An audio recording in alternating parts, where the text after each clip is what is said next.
ये है अपना जीवन।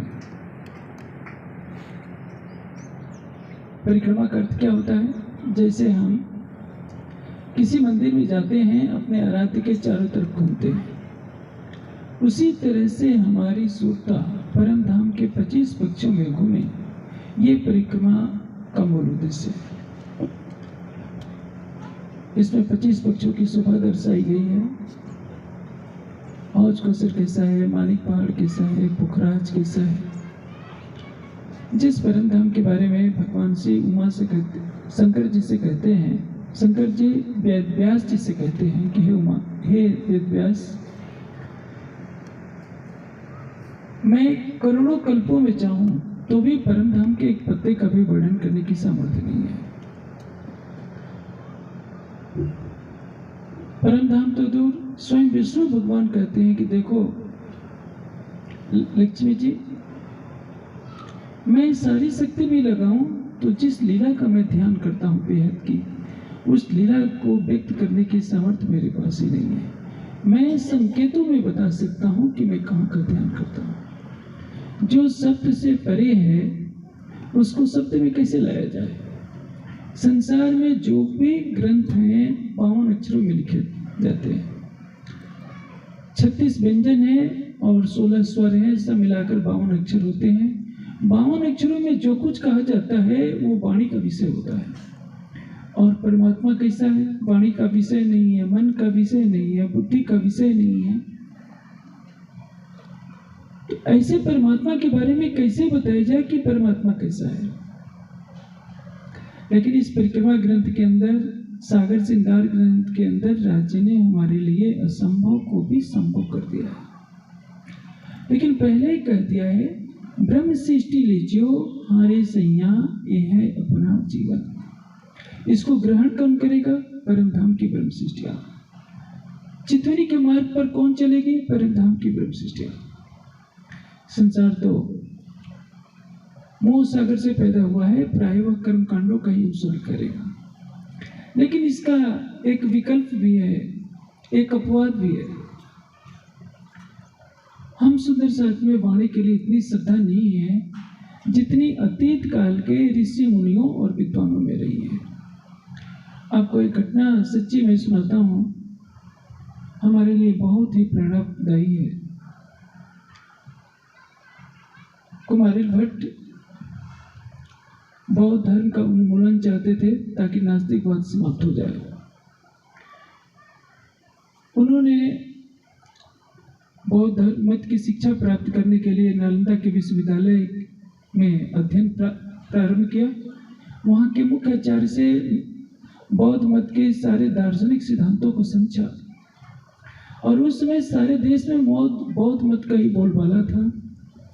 कोई आत्मा परमात्मा को मानने वाला कोई इक्का दुक्का ही दिखता था। वेद शास्त्र की कोई मान्यता नहीं रह गई थी। इसलिए उन्होंने अपने ही गुरु के सामने शास्त्रार्थ का प्रस्ताव रखा। उस समय आजकल की तरह लड़ाइयाँ नहीं होती थी, झगड़े नहीं होते थे। दो विद्वान बैठकर आपस में वार्तालाप करते थे, जैसे मित्र मित्र के साथ वार्ता करता है। और जो उसका प्रतिफल है बता दिया जाता है था कि किसका कथन सत्य है। शास्त्र के अभिप्राय को जानने के लिए जो वार्ता की जाती है उसको शास्त्रार्थ कहते हैं। शास्त्रार्थ में लड़ाई झगड़े की कोई बात नहीं होती।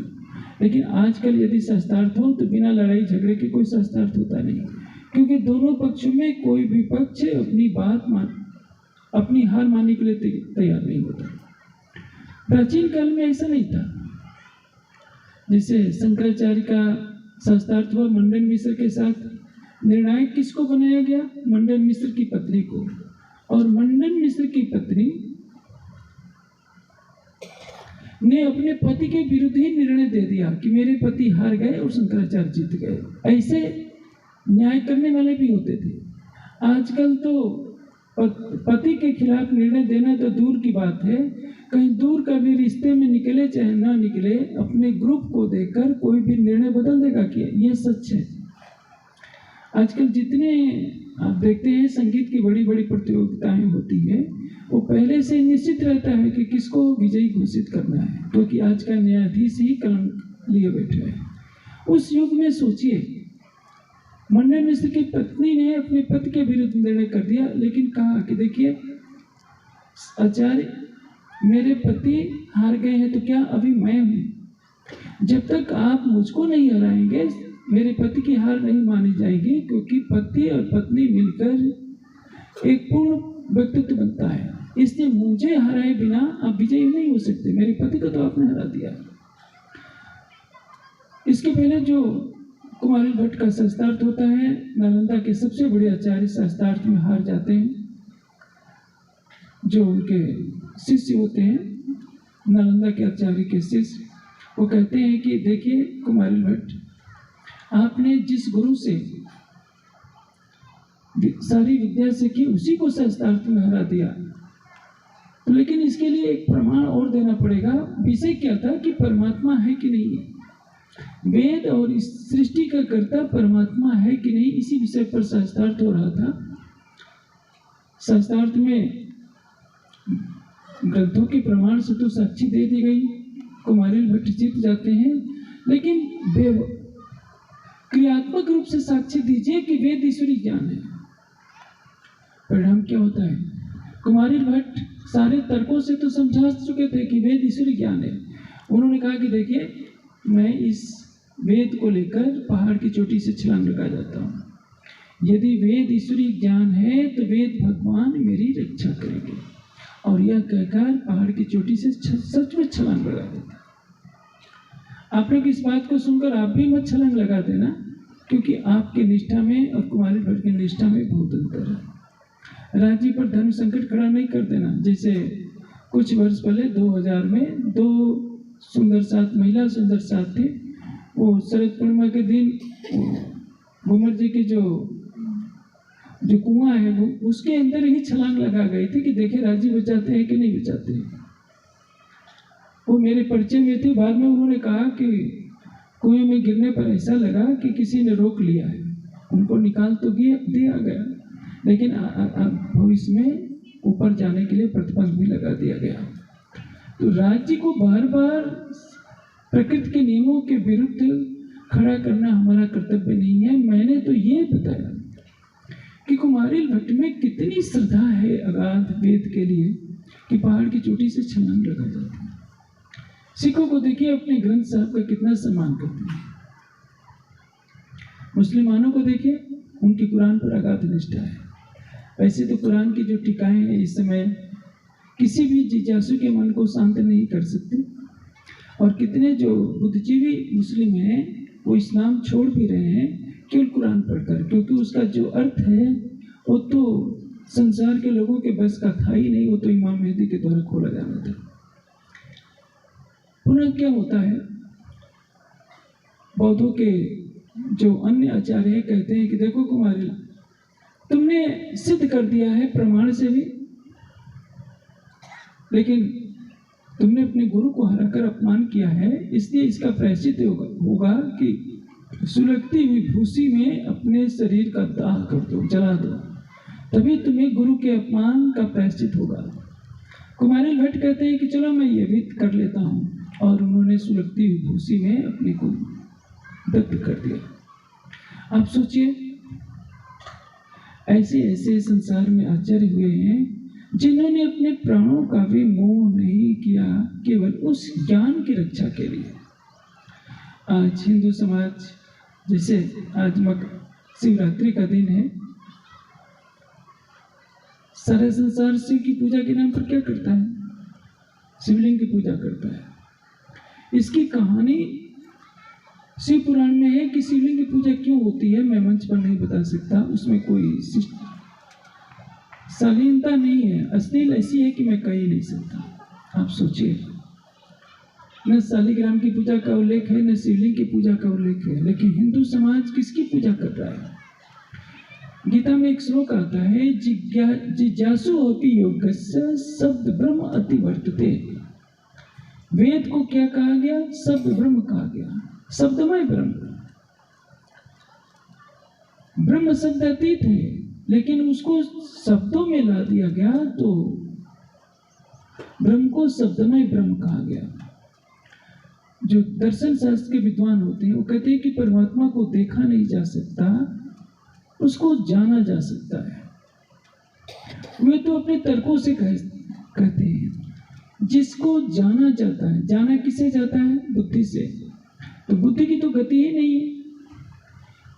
जो चैतन्य स्वरूप अपने शुद्ध रूप में आने के बाद जान सकता है, वो देख भी सकता है, वो सुन भी सकता है। मन बुद्धि का धरातल पर उस शब्दातीत अवस्था को व्यक्त नहीं किया जा सकता। हम सुंदर साहब को इस सारे प्रपंचों से निकालने के लिए राज्य ने हमें परम धाम की ब्रह्मवाणी दी है और कहा कि ब्रह्म सृष्टि लीजियो हारे सैया, ये है अपना जीवन। मैं जो अब आपको परम धाम का ज्ञान देने जा रहा हूँ वह हमारे जीवन का आधार है। ये है अपना जीवन। मछली का जीवन क्या है? जल।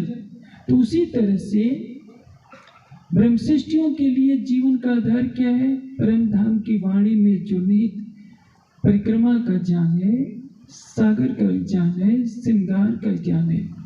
इसी को तो आखिरी इलम कहा गया है।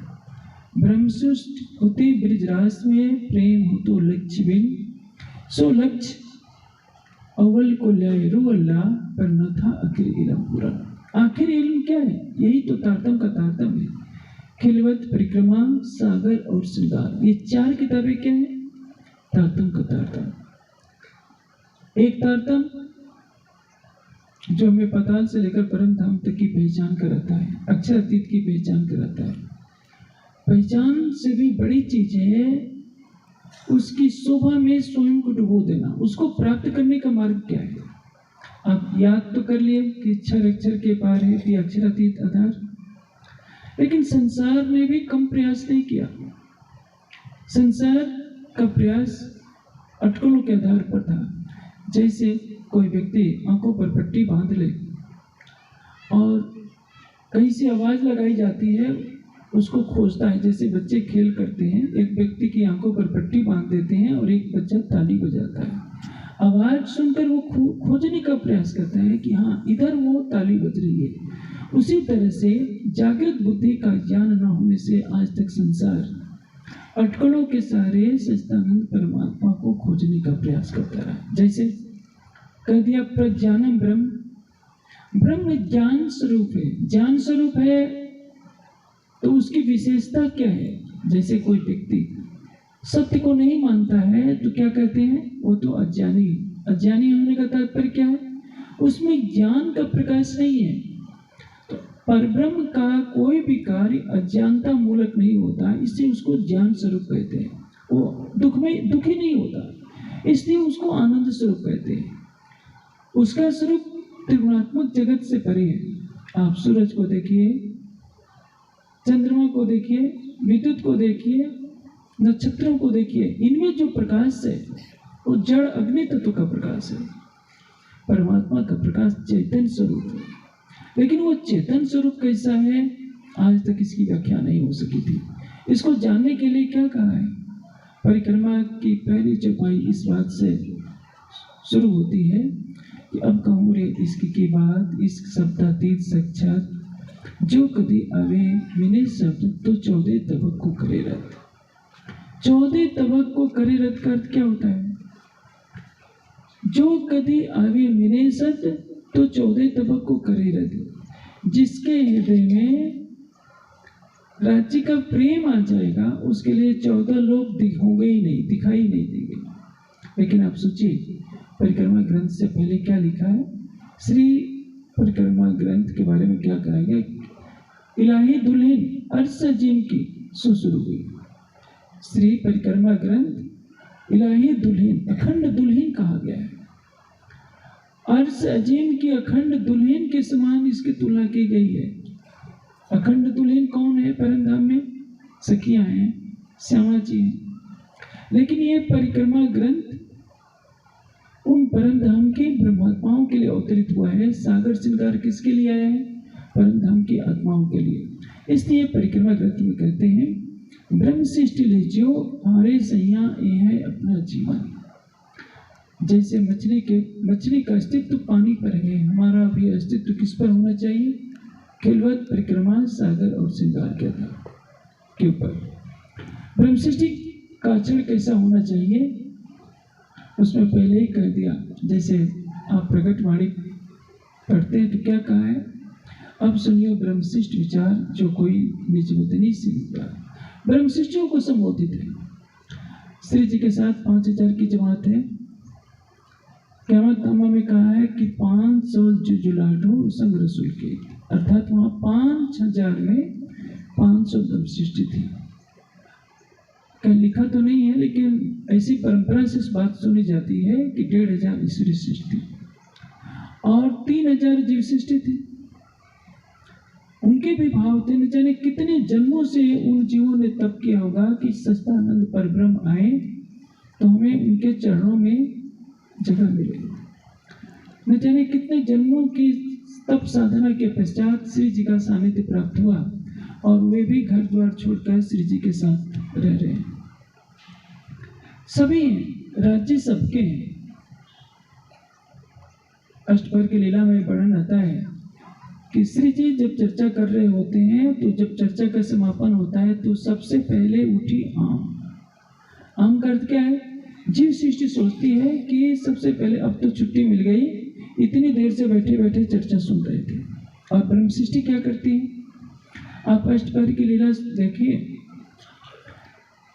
श्री जी की चर्चा प्राय 12 बजे समाप्त हो जाती है, 9 से 12, कभी 1 भी बज जाते हैं, कभी 2 भी बज जाते हैं, कोई सीमा नहीं रहती। श्री जी पलंग पर पड़ रहे होते हैं और सुंदर साथ सुनी हुई चर्चा को पुनः दोहराता है। इसके बाद भी चर्चा को पुनः दोहराने की बात, ताकि हमेशा हमेशा के लिए हृदयंगम हो जाए। उस युग में आजकल की तरह रिकॉर्डिंग की कोई व्यवस्था नहीं थी। आजकल देखिए आपके पास कितनी सुविधा है। आज से 10 साल 15 वर्ष पहले जो चर्चा हुई थी, आज उस दृश्य को प्रत्यक्ष देख सकते हैं, सुन सकते हैं। उस जमाने में ऐसी कोई सुविधा थी नहीं। अब उसके बाद भी सुंदर साथ क्या करते हैं? प्रातः काल होने को है, लेकिन सुंदर साथ पुनः चर्चनी दोहराने लगते हैं। 25 पक्षों की जो चर्चा हुई रहती है उसको पुनः दोहराते हैं। कभी 10, कभी 20, कभी 50, कभी 100, पूरी 500 की संख्या शायद ही कभी आई हो। और जीव सृष्टि तो उसमें आती ही नहीं। ब्रह्म सृष्टि का एक ही लक्ष्य क्या है? उन्होंने निद्रा को छोड़ा है, संसार के सुखों को छोड़ा है। उनको क्या दिखता है? जब आप पौराणिक करते हैं सेवा पूजा में सेवन आरती के बाद तो क्या गाते हैं? तन सोवे निस्तिल जागे। शरीर तो सोता है लेकिन आत्मा जागृत रहती है। यदि कोई सुंदर साथ सोता भी है तो राज्य के भावों में ही सोता है। हमारा जीवन क्या होना चाहिए? उठते बैठते सुपन सो जागृत, दम न छोड़े मासू को जाके असल हक निस्बत। जाके असल हक निस्बत। असल निस्बत का तात्पर्य क्या है? जिसके मूल तन मूल मिलावे में विराजमान है उनको कहते हैं असल निस्बत। मूल संबंध है जिनका। सुंदर साथ का अर्थ क्या होता है? सुंदर बाई श्यामा जी के जो साथ चलने वाले हैं उनको सुंदर साथ कहते हैं। सुंदर बाई श्यामा जी के जो अंग हैं उनको सुंदर साथ कहते हैं। अंग 2 तरह से हुआ जाता है। एक तो होता है स्वरूप से। परम धाम में जिनके मूल तन है उनको क्या कहते हैं? मूल सुंदर साथ। इस जागने के ब्रह्मांड में जो श्यामा जी के दिए हुए त्यातन ज्ञान को ग्रहण करता है, राज्य पर विश्वास लाता है और राज्य से प्रेम करने लगता है, वह भी सुंदर साथ है, चाहे ईश्वरी सृष्टि हो चाहे जीव सृष्टि हो। इसलिए सुंदर साथ की जमात का तात्पर्य क्या है? सुंदर बाई श्यामा जी के दर्शाए हुए मार्ग पर चलने वाला या जिसके मूल तन है। परिणाम क्या होता है? जो मूल सुंदर साथ होता है उसका क्या लक्ष्य है? चाहे कुछ भी हो जाए, इस मायावी जगत की तरफ दृष्टिपात नहीं करना। उठते बैठते सोते जागते दम न छोड़े मासूम को। दम का अर्थ क्या होता है? जैसे हमारी सांस आती है जाती है, एक पल के लिए भी राज्य को नहीं छोड़ना। और प्रश्न यह होता है कि जब हम काम करने लगते हैं तो राज्य तो भूल ही जाते हैं। यह अवस्था कैसे आए कि हम उठते बैठते सोते जागते एक पल के लिए भी ना भूलें? जैसे देखिए, कुछ एक शहर के सुंदर साथ थे तो इस चौपाई को व्यवहार में लाने के लिए क्या किया कि किसी से बात भी करते थे तो तारतम का जप करते रहते थे। उन्होंने तारतम के जप को ही समझ लिया कि दम न छोड़े मासूम को जाके असल के विश्वास। लेकिन प्रश्न है कि जब पेपर देंगे तब तारतम का जप कैसे करेंगे? तब तो भूल जाएगा। सोते समय तो तारतम याद रहेगा नहीं, तब कैसे जप करेंगे? भोजन करते समय भी भूल जाते हैं, पिक्चर देखते समय भी भूल जाते हैं, तो ये तो प्रक्रिया उचित नहीं है। अब सेवा पूजा में लिखा है कि श्वास श्वास निज नाम जपो, वृथा श्वास मत हो, न जानो इन श्वास को अमन हुई हो। ये भाषा क्या है? काव्य की भाषा है। काव्य की भाषा अलंकारमयी होती है। ये अलंकारमयी भाषा है कि श्वास श्वास निज नाम जपो।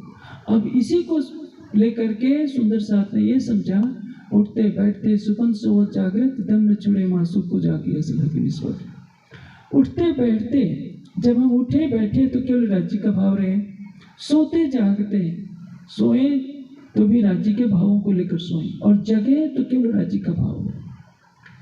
यदि हमको 3-4 दिन लगातार जगा दिया जाए, 1 मिनट की भी निद्रा न मिले तो शरीर तो रोगग्रस्त हो जाएगा। निद्रा तो चाहिए, लेकिन वाणी की चौपाई कैसे सार्थक होगी कि श्वास श्वास निज नाम जपो? इसका भाव यह है कि जब तक आप जागृत अवस्था में हैं, राज्य के प्रेममयी भावों में डूबे रहे। जब आप निद्रा में जाते हैं तो राज्य के भावों में निद्रा में प्रवेश कीजिए। रात्रि को शयन से पूर्व राज्य का थोड़ा भी ध्यान कर लीजिए। यदि आप बहुत थके मादे हैं, बैठने की शक्ति नहीं है, तो भी लेटने से पहले कुछ न कुछ राज्य को याद कर लीजिए। यदि बैठने की जरा भी सामर्थ्य नहीं है तो लेटे लेटे भी युगल स्वरूप की छवि को अपने हृदय में बसाइए और सो जाइए। सवेरे उठते हैं तो बिना किसी से बातचीत किए पहला कार्य कीजिए कि केवल राज्य की शोभा को बसाइए। इसका परिणाम क्या होगा? आपके अवचेतन में नख से सिक तक पूरी तरह से युगल स्वरूप की छवि बस जाएगी। कई लोगों के साथ, कई सुंदर साथ के साथ एक घटना घटित होती है। उन्हें चोट लगती है तो बेहोशी में भी वो राजसमा पुकारने लगते हैं। कईयों के साथ तो ऐसा हुआ है कि उनका ऑपरेशन होना था और डॉक्टर को बेहोशी में बोल रहे थे कि राज्य को बुलाओ, राज्य को बुलाओ। डॉक्टर ने कहा कि भाई ये किसी राज्य से मिलना चाहते हैं। घर वाले तो समझते थे कि कौन से राज्य से मिलना है, और वो बेहोशी में बोल रहे थे कि राज्य को बुलाओ, राज्य को बुलाओ। बुद्धि नहीं है, होश नहीं है, लेकिन हृदय से आवाज निकल रही है कि राज्य को बुलाओ। ये अवस्था कब होती है? जब हृदय में गहरा प्रेम होता है। छोटा बच्चा होता है, उसको चोट लगती है तो माँ को पुकारता है, क्योंकि बचपन में उसको माँ से लगाव होता है। लेकिन यदि उसी बच्चे में राज्य का संस्कार भर दिया जाए तो वो केवल राज्य को ही पुकारेगा। सुंदर साथ में भी यही प्रवृत्ति अपनानी पड़ेगी। इसमें श्वास श्वास निज नाम जपो। नाम का अर्थ क्या है? निज नाम तो 6 चौपाइयों में है। यहाँ जिसको निज नाम कहा गया है, निज नाम। निज नाम का मतलब यहाँ तारतम की 6 चौपाइयाँ नहीं। निज नाम सोई जाहिर हुआ जाके सब दुनी राह देखत। निज नाम सोई जाहिर हुआ जाके सब दुनी राह देखत, मुक्त देसी ब्रह्मांड को आए ब्रह्मात्म से।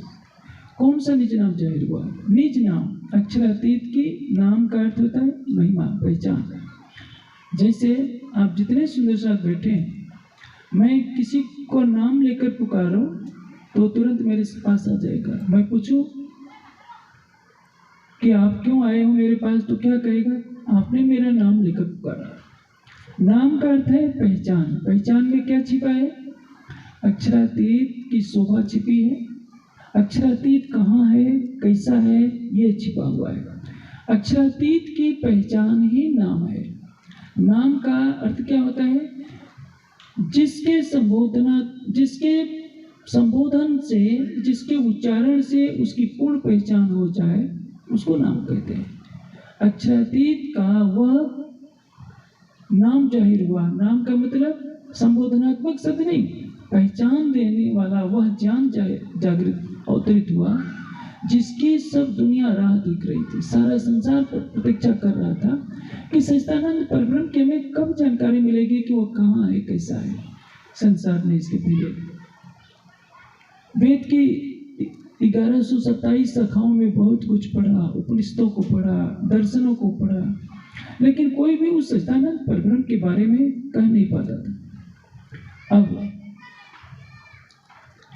परमधाम की वाणी अवतरित हुई और इसने सारा रहस्य खोल दिया। जैसे कि अभी मैं कह रहा हूं कि निज नाम क्या है, 6 चौपाइयों का समूह तो हमारी पूजा पद्धति के लिए, लेकिन आप सोचते हैं कि श्वास श्वास निज नाम ही होता रहे, तो श्वास श्वास आपको अक्षरातीत को अपने हृदय में बसाना पड़ेगा। उसका प्रेम आपके हृदय में आ जाएगा तो क्या होगा, उठते बैठते सोते जागते। जैसे आपका कोई संबंधी हॉस्पिटल में है, न आपको खाना अच्छा लगेगा, न सोना अच्छा लगेगा, न हंसना बोलना अच्छा लगेगा, क्योंकि आपको उससे प्रेम है। भावलीन प्रेम कब होगा? राज्य के भावों में 24 घंटे कैसे डूबे रहेंगे? जब उसकी शोभा को आप अपने हृदय में बसा लेते हैं। मैं इसको एक उदाहरण से समझाता हूँ। जब किशोरावस्था में बच्चे कॉलेज में पढ़ते हैं तो कितने बच्चों से उनकी दोस्ती होती है। दोस्त तो बहुत होते हैं, लेकिन किसी किसी के लिए हृदय तड़पता है कि उसके मिले बिना रहा नहीं जाता, क्योंकि वह विद्यार्थी उसके हृदय में उतर गया होता है। मित्र सैकड़ों होते हैं, लेकिन हृदय में बसने वाले मित्र 1-2 ही होते हैं। बस ये कहानी है। आप नख से सिख तक की राज्य की शोभा को बसा लीजिए, तो उठते बैठते हमेशा राज्य का ही ध्यान आएगा, और यह कार्य होगा तारतम्य वाणी के प्रकाश से। आपके हृदय में तारतम्य वाणी की गूंज उठे, नख से सिख तक राज्य श्यामा जी को शोभा को बसाएंगे, तभी यह अवस्था प्राप्त होगी कि सोते समय भी आपकी आंख खुलती है तो न पत्नी की याद आएगी, न पति की याद आएगी, न बच्चों की याद आएगी, केवल राज्य की याद आएगी। चलेंगे फिरेंगे तो आपके हृदय में, चूंकि वो उसका स्वरूप बस गया है। इसलिए कहते हैं सखी मेरी जो है मूल वतन ब्रह्मशिष्टि लीजियो। पुनः संबोधन है पहली चौपाई के पहले चरण में कहा है ब्रह्मशिष्टि लीजियो, और इसके चौथे चरण में भी कह रहे हैं ब्रह्मशिष्टि लीजियो, क्योंकि ब्रह्मशिष्टियों के लिए ये परिक्रमा ग्रंथ आया है, ब्रह्मशिष्टियों के लिए सागर ग्रंथ आया है, और ब्रह्मशिष्टियों के लिए श्रृंगार ग्रंथ आया है। और इसको आत्मसात कौन करेगा? परमधाम की आत्माएं, क्योंकि उन्हीं के लिए कहा गया कि हारे सैया ये है अपना जीवन। संसार के ग्रंथ क्या है? शास्त्र शब्द मात्र जो वाणी, ताको कलश वाणी शब्दाती। शास्त्र शब्द मात्र जो वाणी, शास्त्रों में जो ज्ञान है वो क्या है? शब्द मात्र। शब्द मात्र कहने का अर्थ क्या है? एक तरह से हंसी उड़ाई गई है। जैसे कबीर जी ने क्या कहा है, पोथी पढ़ पढ़ जग हुआ पंडित भया न को, 2.5 अक्षर प्रेम का पढ़ी सुपंडित हो। आप कितने विद्वानों को देखिए, उनको व्याकरण भी कंठस्थ है, वेद भी कंठस्थ है, दर्शन शास्त्र भी कंठस्थ है, लेकिन प्रेम उनके पास नहीं है। वो समर्पण की भाषा नहीं जानते, समाधि अवस्था में आकर ब्रह्म का साक्षात्कार नहीं कर सकते। तो क्या करते हैं? घंटों बहस कर सकते हैं, शास्त्रार्थ कर सकते हैं, अपने ज्ञान का डंका बजा सकते हैं, लेकिन जो वेद में लिखा है या तत् न वेद किम ऋचा करिष्यत, उस परमात्मा को नहीं जाना तो केवल ऋचाओं को पढ़ करके क्या करोगे? इसलिए महामती जी की आत्मा हम सुंदर साथ को सिखापन देते हुए कह रही है कि शास्त्र शब्द मात्र जो वाणी, ताको कलश वाणी शब्दाती। शास्त्रों में जो वाणी है वो केवल शब्द मात्र है, और उसके ऊपर कलश के रूप में क्या है? ये शब्दातीत वाणी। तो आप कह सकते हैं कि वाणी भी तो शब्दों में है। शब्दातीत निधिलय, शब्द में मृत्यु सघन को अंधकार। शब्दातीत धाम की ये वाणी है जो शब्दों की परिधि में बांधी गई है, केवल हमारे और आपके को समझने के लिए। जैसे राज्य का जब श्रृंगार वर्णन होता है तो कहा जाता है जिन जानो ये वरण करत आदमी का ये सबसे न्यारा सुभान जो अरसजी में बका। राज्य के एक एक अंग का वर्णन किया जाता है, तो किसी को ऐसा नहीं समझना चाहिए कि किसी मानवीय तन का वर्णन हो रहा है। हमारे अंदर जो चैतन्य जीव है वो तो त्रिगुणातीत है, और वो किसका प्रतिभास है? नारायण की चेतना का प्रतिभास है। नारायण क्या है? अक्षर के मन का स्वात्मिक रूप है। जीव सृष्टि क्या है? जो नकल हमारे की नकल तिनका होत ए हाल। नकल हमारे की नकल। महामती जी की आत्मा क्या कह रही है कि ब्रह्म सृष्टि की नकल क्या है? ईश्वरी सृष्टि। और ईश्वरी सृष्टि की नकल क्या है? प्रतिबिंब क्या है? जीव। जीव सृष्टि प्रतिबिंब का प्रतिबिंब है। यह सुंदर साथ के लिए सिखापन है कि आगो आशिक ऐसे कहे जो माया थी उत्पन्न कोट बेर मासूक पर उड़ाए देवे अपना था। आगो आशिक ऐसे कहे जो माया थी उत्पन्न। जो माया में उत्पन्न होने वाले प्रेमी होते हैं, एक दो बार में करोड़ों बार अपने मासूक पर अपना तन छोड़ देते हैं। आप देखें वाणी में शशि और पूनू का किस्सा दिया हुआ है। शशि और पूनू की प्रेम कहानी हमको चुनौती दे रही है।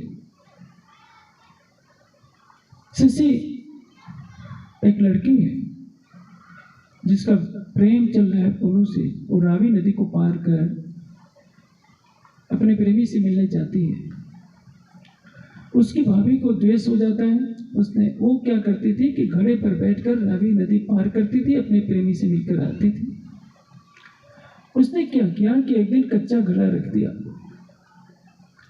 और जैसे वो शशि उस पर बैठती है, पानी में कच्चा घड़ा डूब जाता है, गल जाता है, क्योंकि रावी में भयंकर बाढ़ आई होती थी। पूनू देखता है कि शशि डूब रही है, उसको बचाने के लिए छलांग लगा देता है, लेकिन रावी की बहती तेज धारा में स्वयं डूब जाता है। शशि तो बच जाती है, लेकिन पूनू डूब जाता है। अब शशि पागल होकर रावी नदी के तट पर भागी फिर रही है। कहती है कि कोई झूठे भी सूचना दे दे कि देखो शशि, तेरा पूनू आया है, तो मैं करोड़ों बार अपनी गर्दन काट कर दे दूंगा। ये बताइए, दुनिया के झूठे जीव हैं, इतना लगाव रखते हैं, और हमें जगाने के लिए कौन आया है? स्वयं अक्षरातीत अपने हृदय का खजाना तारतम्यवाणी के रूप में देकर हमसे यही चाह रहे हैं कि हम परम धाम की राह पर चलें। इसलिए वाणी की गरिमा क्या है? वे बता रहे हैं कि शास्त्र शब्द मात्र जो वाणी ताको कलश वाणी शब्द थे। मंदिर के शिखर पर कलश का क्या महत्व है ये आप जानते हो। कोई सुंदर मंदिर बनाया गया हो सोने की ईंटों से, और कलश ऐसे ही ठूठ सा दिखता रहे तो कितना भद्दा लगता है।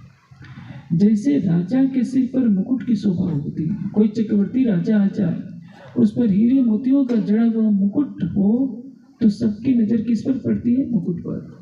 जैसे राजा के सिर पर मुकुट की शोभा होती है, वैसे मंदिर के ऊपर कलश की शोभा होती है। इसलिए कलश को सुसज्जित किया जाता है। दुनिया का जो भी ग्रंथ है, ग्रंथों का ज्ञान है, उसके ऊपर कलश के रूप में ये शब्दातीत वाणी है। शब्दातीत के पार तीन पार ज्योति का था तेज रे। हमारा ज्ञान कहाँ का है? शब्दातीत बेहद से परे अक्षर है, और अक्षर से परे अक्षरातीत के परम धाम का यह ज्ञान है। वाणी कहती है कि ताको कलश वाणी शब्दातीत। यह कलश की वाणी, यह कलश के रूप में शब्दातीत परम धाम की वाणी है। ताको वेद, ताको भी कलश वो अखंड को। और कलश का कलश क्या है? एक कलश है परम धाम के ज्ञान स्वरूप तारतम्यवाणी की, और उसका भी कलश क्या है? खिलवत परिक्रमा सागर और श्रृंगार, जिसके जैसे कहते हैं ना तारतम का तारतम, उसी तरह से कलश का कलश क्या है? 14 ग्रंथों में जो खिलवत परिक्रमा और सागर श्रृंगार की वाणी है, ये कलश का कलश है। ताको भी कलश वो अखंड को, तापर ध्वजा धरू तिन्थे रहित। संपूर्ण वाणी कलश के रूप में संसार के ग्रंथों के ऊपर शोभायमान है, और उन ग्रंथों में भी खिलवत परिक्रमा, सागर श्रृंगार की वाणी उस कलश रूप मुकुट के समान सुशोभित है, और उस पर ध्वजा भी रख रही हूँ मैं। किसके लिए? महामती जी की आत्मा कहती है, ता पर ध्वजा धरूं तिन थे रहित, शब्दों से रहित। ध्वजा भी है, शब्दातीत। कलश भी है, कलश के रूप में एक वाणी है, मुकुट के रूप में। आज सारा संसार अपने अपने ग्रंथों की महिमा गा रहा है। आजकल ज्ञान गंगा नाम से एक किताब मिलती है, कबीर पंथ की विचारधारा वाले कुछ भक्तों ने लिख रखी है। बेचारे कहाँ कहाँ से जोड़ करके कितना पुरुषार्थ कर रहे हैं। उनको कबीर जी के भी वाणी का पूरा रहस्य मालूम नहीं है। वे उसको परम सत्य सिद्ध करने का प्रयास कर रहे हैं। मुस्लिम अपने कुरान को परम सत्य सिद्ध करते ही हैं, वो तो उसके आगे किसी भी ग्रंथ को नहीं मानते। क्रिश्चियन से पूछिए, वो कहेगा कि नहीं, मेरी बाइबल के समान कुछ नहीं है। गीता वाले कहेंगे गीता सुगीता च किम कर्तव्य अन्य शास्त्र विस्तृत। गीता सुगीता है, दूसरे शास्त्रों को पढ़ने से क्या लाभ है, क्योंकि यह तो स्वयं भगवान ने अपने मुख से कही है। आप सोचिए, हमारे और आपके मुख से भी तो निकलना चाहिए कि यह अक्षरातीत की वाणी है, राज्य के आवेश से प्रकट हुई है। लेकिन इसकी महत्ता को तो हम तब जानेंगे जब हम इसको क्रियात्मक जीवन में लाएंगे। क्रियात्मक जीवन क्या है? मैंने अभी कहा, यदि आप चाहते हैं कि श्वास श्वास निज नाम जपो का कथन सार्थक हो जाए, ऐसे केवल गाने से सार्थक नहीं होगा। आप तारतम का पाठ करेंगे, कितनी देर तक पाठ करेंगे? कभी न कभी थक जाएंगे। लेकिन यदि आप चितवनी करते हैं तो श्वास श्वास निज नाम जपो का भी कथन सार्थक हो जाएगा, और दम न छोड़े मासूम को जाके असल हक निस्बत, ये भी कथन पूरा हो जाएगा। क्योंकि जिसके हृदय में बस जाता है तो परिणाम क्या होता है? जो हृदय में बसता है वही तो जुबान पर आता है। जैसे एक व्यापारी है, सवेरे से लेकर शाम तक व्यापार करता है, लेन देन का धंधा करता है, सोता भी है तो किसी से लेना होगा, किसी को देना होगा, तो सपने में भी वही बात सोचेगा, सपने में भी वही बोलेगा, क्योंकि उसके रोम रोम में केवल धन का व्यापार है। आपके हृदय मंदिर में जिस क्षण राज्य की शोभा बस जाएगी, शोभा तभी बसा पाएंगे जब आप प्रतिदिन राज्य के ध्यान का अभ्यास करेंगे। देखिए, जब किसी व्यक्ति को पहली बार शराब पीने के लिए कहा जाता है तो उसको कितना बुरा लगता है, उल्टी हो जाती है, कड़वी लगती है। लेकिन जब अभ्यास हो जाता है तो बोतल की बोतल उड़ा लेता है। एक बोतल से उसको संतुष्टि नहीं होती। कोई भी कार्य कितना कठिन हो, लेकिन जब अभ्यास करने लगते हैं तो बहुत सरल सा प्रतीत होता है। आजकल लड़कियां हवाई जहाज उड़ा रही हैं। हवाई जहाज तो दूर, फाइटर प्लेन उड़ा रही है। पहले गांवों में क्या होता था, कोई लड़की साइकिल पर चढ़ती थी तो सब लोग हंसी उड़ाते थे कि देखो लड़की होकर के साइकिल चला रही है। उस समय के लोगों ने कभी नहीं सोचा होगा कि ऐसा भी समय आएगा कि लड़कियां फाइटर प्लेन उड़ाएंगी, क्योंकि लड़कियों के बारे में सोचा जाता था कि उनका शरीर कोमल होता है, उनका दिल कमजोर होता है, वो साइकिल चलाने जैसा कठिन काम नहीं कर सकती। तो आप सोचिए, फाइटर प्लेन उड़ाना कितना कठिन होता है। जब यात्री विमान में उड़ना जाना होता है, नए आदमी को जब प्लेन में बैठाया जाता है तो प्लेन जैसे ही जमीन से ऊपर उठता है थोड़ा भय लगता है, या उतरना होता है तो भय लगता है, या ऊपर तेज हवा के झोंके आने लगते हैं तो भी अच्छे अच्छे लोगों को घबराहट हो जाती है। और उस लड़की का दिल कितना मजबूत होगा जो फाइटर प्लेन जिससे बम गिराना होता है, कभी भी उसको किसी दिशा में घुमाना पड़ता है। ये कैसे संभव हुआ? केवल प्रशिक्षण से, अभ्यास से।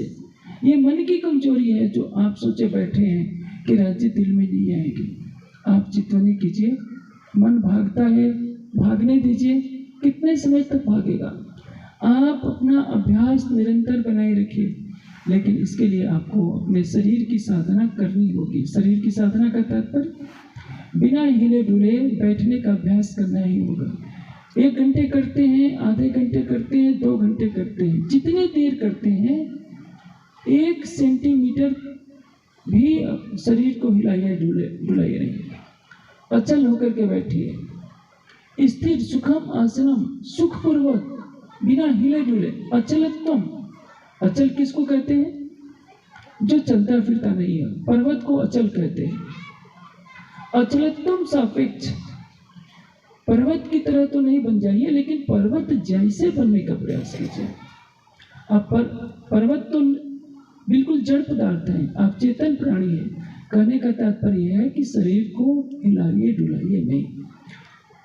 अब शरीर स्थिर हो गया, मन को स्थिर करने के लिए बुद्धि को सात्विक बनाना पड़ेगा, और इसके लिए आवश्यक है कि आप सब सुंदर सात्विक आहार कीजिए। मैं हमेशा से कहता हूँ, जब तक आपके आहार में सात्विकता नहीं होगी, मन चंचल बना रहेगा।